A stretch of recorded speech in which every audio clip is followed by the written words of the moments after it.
Hi everyone, welcome back to Trees and Turtles. My name's Imogen, and in today's video I am sharing how to be emotionally okay with whatever happens and how to develop acceptance. If you're not already subscribed, make sure to do that, give this video a thumbs up, follow me on Instagram, and let's get started, okay? So the number one tip I have is to develop trust in yourself, okay? You need to develop confidence that you can handle whatever life throws at you.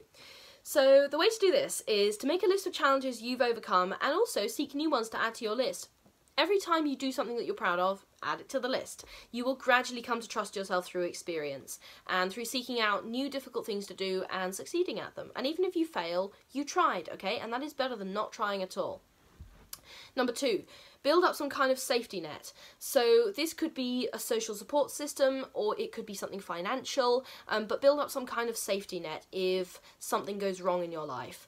It could be someone you need to talk to, or it could be like an emergency fund. So having an emergency fund, for example, allows you to walk away from bad situations and reassure yourself that everything will be okay and you can keep yourself safe even if something in your life goes wrong. Okay, so build up some kind of safety net, whether that's social or financial.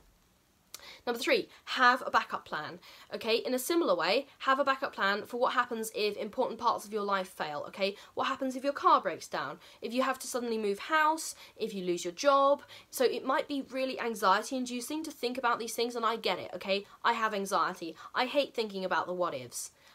But I nevertheless think about the what-ifs all the time because I know it's less anxiety-inducing to have a plan, be prepared for it now, than it is to be unprepared when it comes up later and then something bad is going to happen, like something worse is going to happen. But it really gives you peace of mind in the long term, and it can save you from annoyance at best to like downright disaster at worst, especially in an emergency situation, okay? So have a backup plan. What happens if these big things in your life go wrong? What's your contingency? Get yourself a support system, okay? Having a very few close friends, family members or partners who can support you emotionally and or by helping out when things go wrong in your life is invaluable, okay?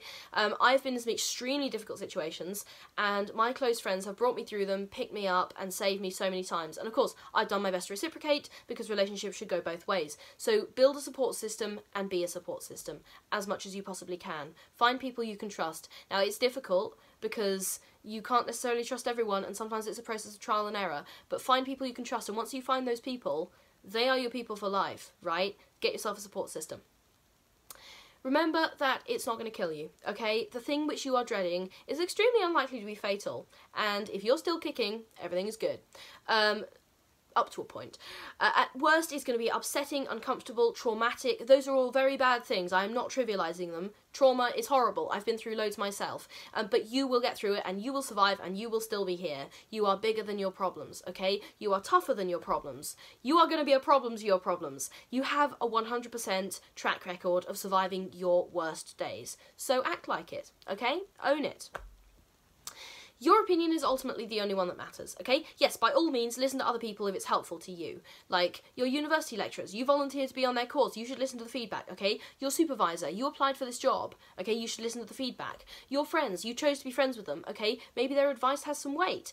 But you have to live with yourself for your whole life, and you have to live for yourself. You should trust yourself to have your best interests at heart, okay? This goes back to the self-confidence point I said earlier. Like, it comes with practice, but start trusting yourself. Start trusting your opinions and your gut feeling more. Like, my gut feeling is almost never wrong. Like, sometimes I listen to it and sometimes I don't, but it would have saved me in so many bad situations if I'd only listened to my gut feeling, and I'm learning to listen to it a lot more now.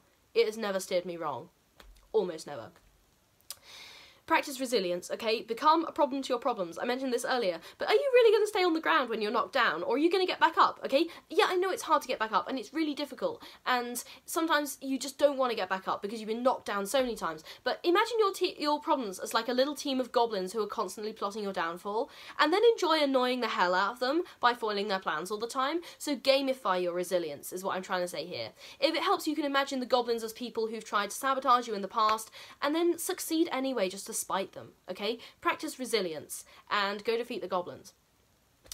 Learn from your past. Sometimes the only way to develop acceptance is to learn from experience. So make notes on bad things that happened to you in the past. I literally just keep a journal, so that's where all my this was bad notes go, but what can you learn from these experiences? Because I often find that journaling through something, I uncover a lot of solutions that I hadn't necessarily thought of, and it's just because I can externalise it onto the page, and suddenly I think, oh, I could do this, I could do this, I could do this, and I feel a whole lot better. And I feel like I've accepted those experiences and I've processed them, because it's kind of cathartic to write everything down and be like, okay, this chapter is over, it's fine, I learned stuff. And this last point is going to be controversial, I'm saying it anyway. Sometimes the only way to develop acceptance is to go through a lot of bad shit. I'm sorry. I say this as someone who's personally been through some awful stuff, and while that sounds really scary, if you've also been through a lot of bad experiences, you can take comfort in knowing that it wasn't all for nothing. So you are likely to have higher resilience, more trust in yourself, and more emotional acceptance than the average person. Now, I'm not saying if you haven't been through trauma, you should go seek out trauma. Please do not do that. It is much more counterproductive than any benefits you will gain.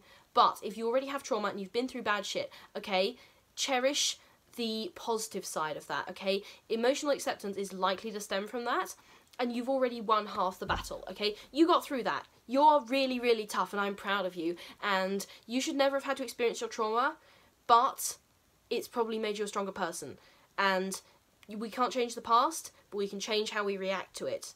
So I'm really proud of you, and you're going to be okay. Okay, this was how to develop acceptance and be okay with whatever happens. If you're not already subscribed, make sure to do that. Give this video a thumbs up, follow me on Instagram, and I will see you next time. Okay, bye!